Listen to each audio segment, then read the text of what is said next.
Xo'p, assalomu alaykum hammaga. Demak, yana video dars yechim qilishda davom etamiz. Ushbu kreativ masala Irodovda bor ushbu masala. Xo'p, 8-masalani yechimiga to'xtalamiz. Birinchi navbatda masala shartini o'qib eshitiraman. Demak, massasi M nima haqida gap ketyapti bu yerda? Mana bu yerda silindrli blok haqida gap ketyapti. Radius R bo'lgan ya'ni bir xil silindrli blok O gorizontal o'q atrofida, ya'ni mana markazdan o'tgan O nuqta atrofida erkin aylanishi mumkin. Rasmga qarang deyapti. Xo'p, blok atrofida ip o'ralgan bo'lib, ip oxirida, demak, mana bu A nuqtada esa qanaqadir M massa ya'ni M massali jism ulanganda, blokda ya'ni ip o'ralgan va bir tomoniga A jismga ulangan. A jism endi qandaydir massaga ega. Xo'p, esa va bu massa M ga teng. Massasi M ga teng deyapti. Xo'p, teng bo'lgan va bu massa M ga teng bo'lgan nuqtani muvozanatlashadi. Demak, mana bu A jism mana bu ipga o'ralib bu yoqqa kelib o'sha silindrga bog'langan M nuqta bilan muvozanatlashadi deyapti. Muvozanatlashadi. Xo'p, blokning halqasiga vertikaldan alfa burchak. Xo'p, vertikaldan alfa burchak ostida o'rnatilgan tizimning kichik tebranish chastotasini topishimiz kerak ekan. Demak, mana bu blok bor. Blokka qanaqadir sim kiygizilgan, halqa kiygizilgan. Xo'p, o'shanga M massali jism mahkamlangan, qanaqadir vertikaldan alfa burchak ostida. Va bu jism mana halqaga shunday ip orqali kelib bu yoqqa A jismga muvozanatlashib turibdi. Mana sistema mana shu ko'rinishda muvozanatlashib turibdi. Xo'p, endi buni ozgina muvozanat vaziyatidan chiqazadigan bo'lsak, tebranib qoladi. Demak, blok erkin aylana oladi. O nuqtaga nisbatan tebranish chastotasi, tebranish davrini topsak bo'ladi. Demak, birinchi navbatda masalani chizmasini chizishdan boshlaymiz. Demak, 8-masala.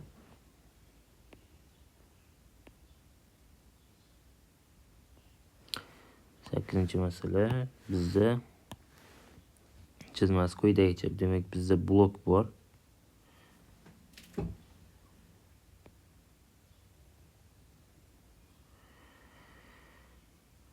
Xo'p, mana blok bor. Markaz O nuqta. Markazda mana bunday chiqazadigan bo'lsak. Xo'p, mana bu yoqqa tepaga markaz orqali mahkamlangan. Markaz O nuqta aylana oladi. Xo'p, mana bu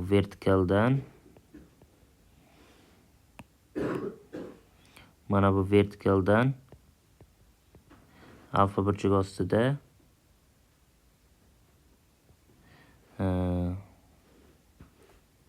mana M massali jism mavjud. Va bu nima bilan muvozanatlashgan? Bu yoqdan o'sha nimaga mahkamlangan, ip orqali o'ralgan, aytaylik. Ip orqali o'ralgan, mana bunday ko'rinishda kelgan. O'sha mana A jism bilan mana A jism deyapti. O'sha A jism bilan muvozanatlashib turibdi dastlabki holatda vertikaldan alfa burchak ostida. Xo'p, mana shu ko'rinishda turibdi dastlabki holatda. Demak, muvozanatlashib turibdi deganda albatta momentlar tenglaymiz. Momentlarni tenglab olamiz. Xo'p, ana endi mana bu M massali jism uchun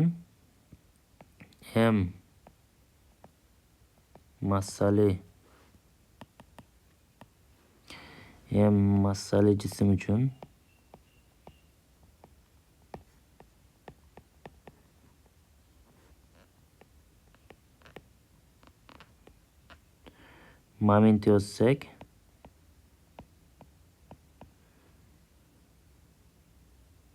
momentlar qoidasidan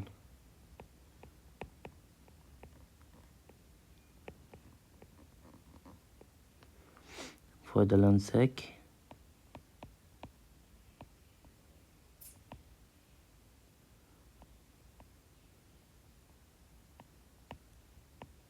quyidagicha bo'ladi.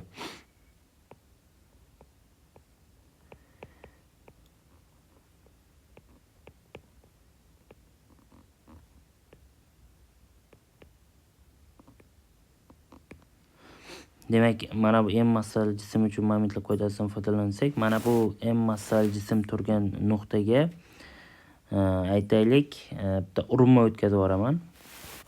Buni kichikroq bunday ko'rinishda chizib ko'rsatib beraman mana. Kichikroq mana bu vertikal desak, vertikal mana markaz. Mana bu m massa bor deylik, m massa bor. Va mana shu m massaga bitta vertikal ya'ni urinma o'tkazib yuboraman.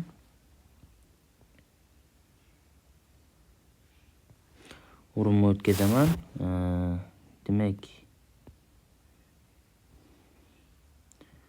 hop, buni massasini m desam, pastga qarab nima tushadi? Albatta mg tushadi, to'g'rimi? Mg. Hop.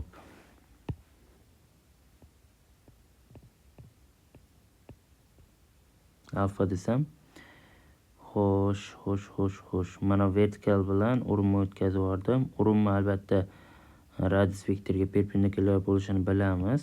Demak, buni proyeksiyasini olaman. Proyeksiyasini olsam, qayerga tekislik bo'layapti-da, kak. Mana qiyalik burchagi, qayerga tekislik yasasam, mana bu qiyalik burchagi alfa bo'layapti-da. Qayerga tekislik yasab olsam, mana bunaqa qilib qayerga tekislik yasab olsam, mana bu burchak alfa bo'layapti, mana alfa. Xo'p, buni proyeksiyasi albatta mana bu o'qdagi, ya'ni o'sha qiyalik bo'ylab yo'nalgan proyeksiyasi nima bo'ladi? Mg sinus alfa bo'ladi.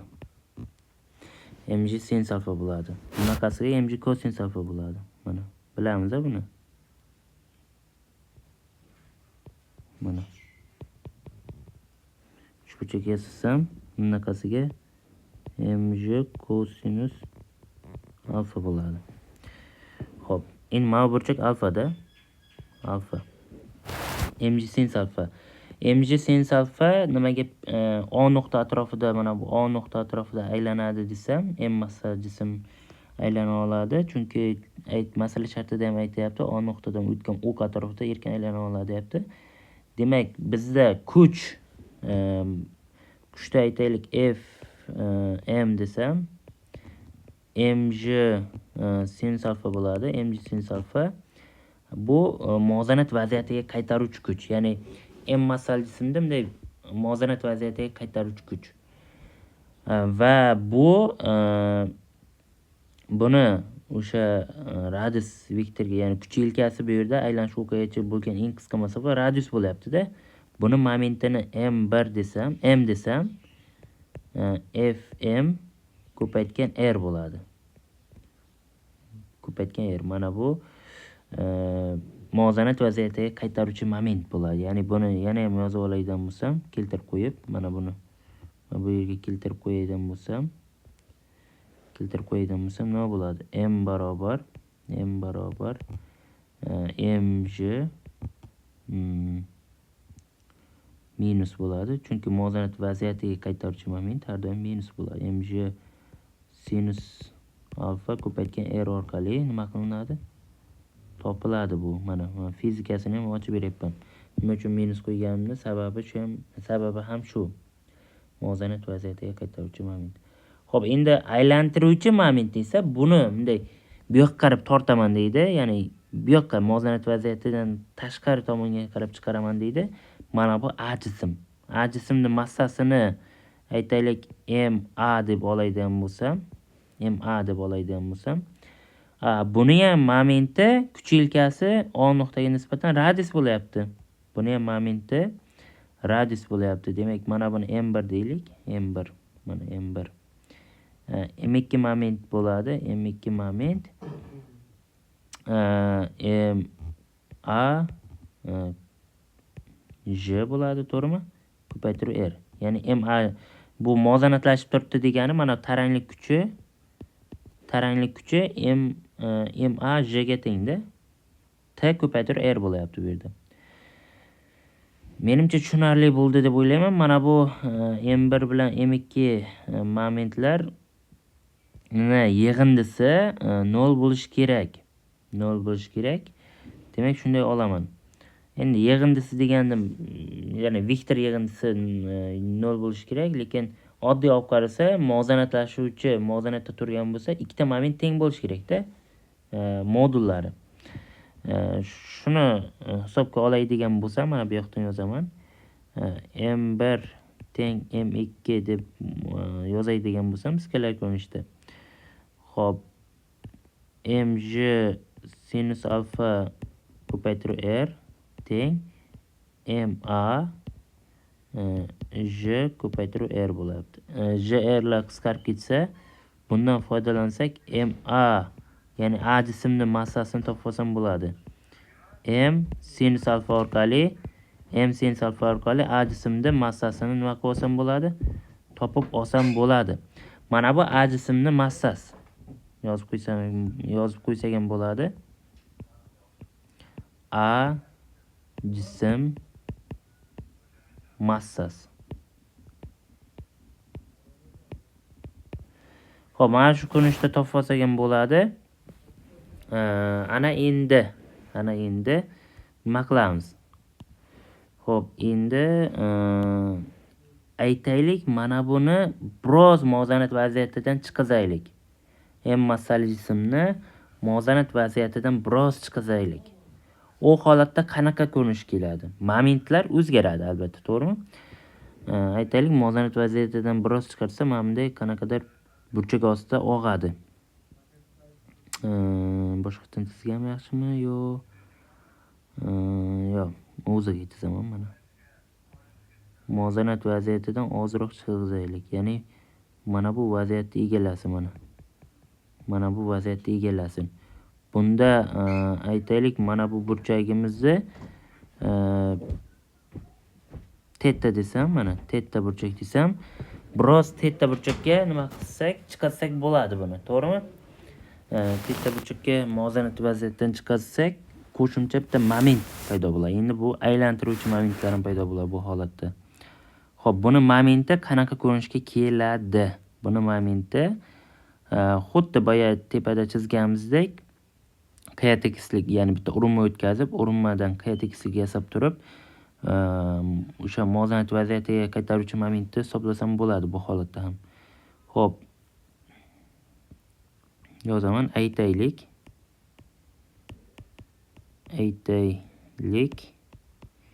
M massali jismni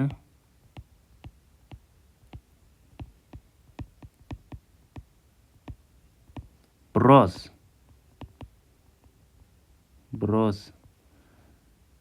kichik burchakka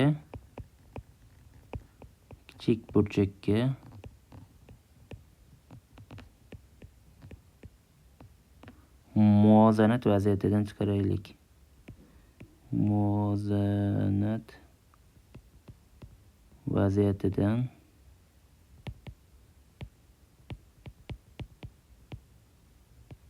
chiqazaylik.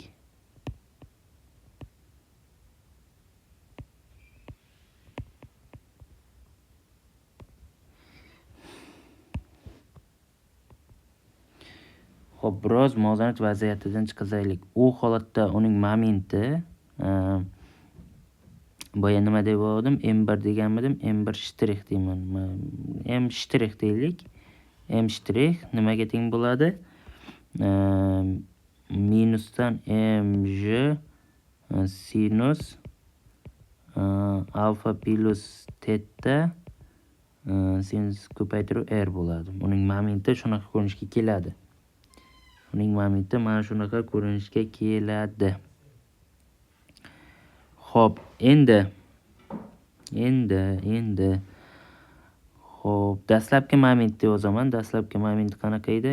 M1 deylik, M1 mj sinus alfa ko'paytirib r edi. Xo'p, bizda aylantiruvchi moment ham vujudga keladi. Aylantiruvchi moment qanaqa ko'rinishga keladi? Aylantiruvchi moment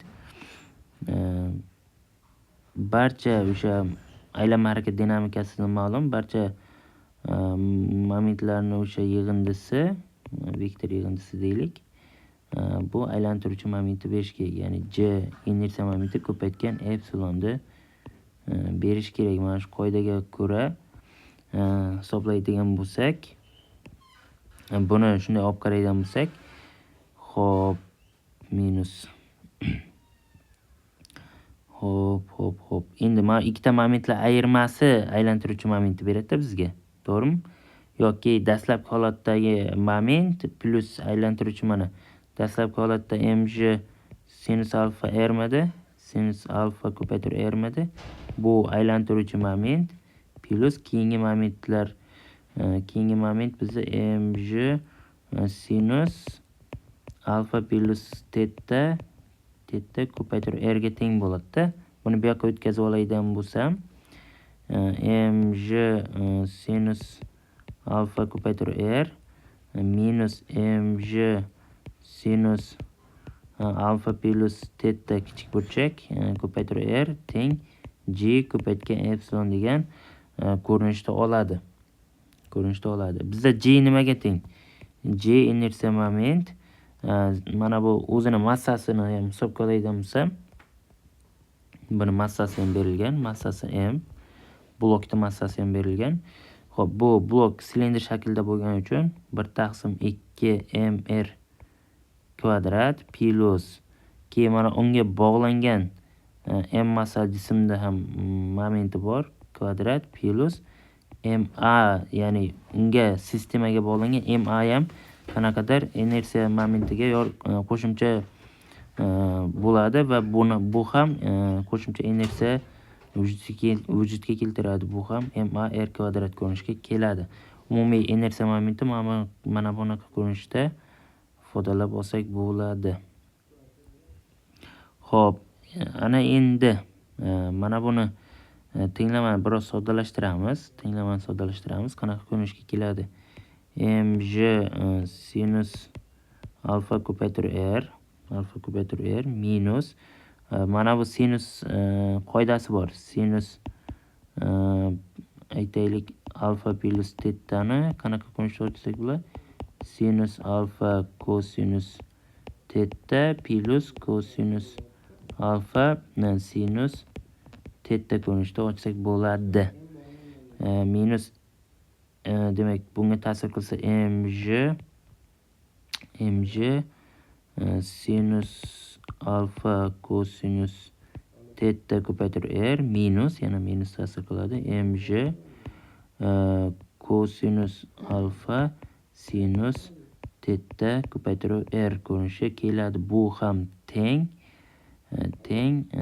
j ko'paytiruv epsilon nimani ta'sirida vujudga kelyapti? Tetadan, ya'ni kichik burchakka og'dirdik-ku, o'sha bo'yicha tebranadi-da. O'shani burchak tezlanishi nimaga teng bo'ladi? Teta 2 nuqta deb yozsam bo'ladi. Teta 2 nuqta deb yozib olsam bo'ladi. Xo'p, endi kichik burchak bo'lgani uchun kichik burchaklarda sinus tetamiz taqriban tetaga teng bo'ladi. Kosinus tetamiz kichik burchaklarda taqriban 1 ga teng bo'ladi. Bu kichik burchak xossasi. Kichik burchaklar. Xo'p, shunda qanaqa ko'rinishga keladi? mj sinus alfa ko'paytirib r. Demak, kosinus 0 bo'lsa minus mj yo'q, birdan hisob kitob qilib ketay. Cho'zib nima qildim? Qisqarib ketadi mana ikkalasi. birinchi, ikkinchi hadlar qisqarib ketadi. Bizda uchinchi had qoladi. Minus mj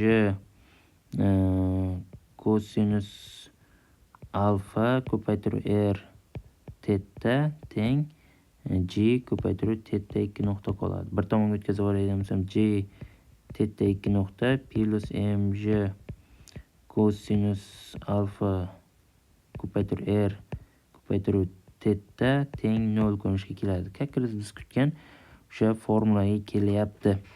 Xo'p, g ni o'rniga ifodani keltirib qo'yadigan bo'lsam, g ni o'rniga nima bo'ladi? Xo'p, 1 taqsim 2 mr kvadrat plus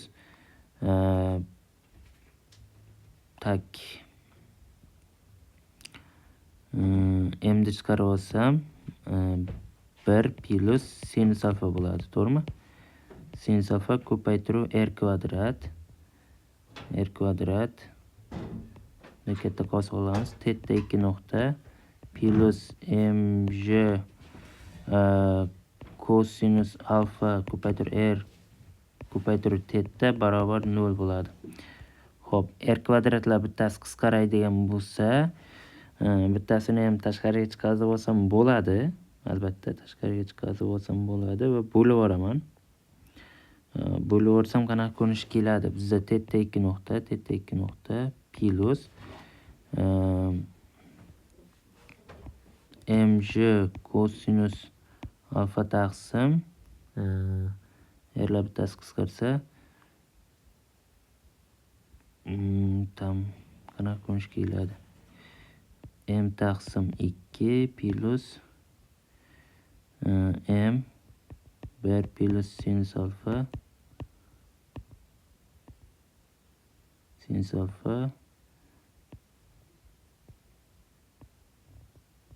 ko'paytirib r ko'paytirib teta teng 0. Bizda tenglama bor edi. Garmonik tebranish tenglamasi qanaqa edi? Teta 2 nuqta plus omega kvadrat teta teng 0 bilan bu ekvivalent. Bu yerda shunda omegani topadigan bo'lsam, omega barobar ildiz ostida bo'ladi. Ildiz ostida kasr chizig'i 2 ni tepaga chiqarib yuboradigan bo'lsam, 2 mj kosinus alfa taqsim m plus m 1 plus sinus alfa keyin mana bunaqa qilaman. Ko'paytirib r ko'rinishga keladi. Mana bizda o'sha chastota aylama harakat qilayotganda o'sha tebranish chastotasini, siklik chastotasini topib oldik. Xo'p, tebranish chastotasini topadigan bo'lsak, nu barobar qanaqa edi? 1 taqsim 2 pi ko'paytgan omega orqali ham topib qo'yaveramiz. Tushunarli? Xo'p, menimcha masala tushunarli bo'ldi deb umid qilaman hammaga. Detalni tushuntirildi. Xo'p, e'tiboringiz uchun rahmat.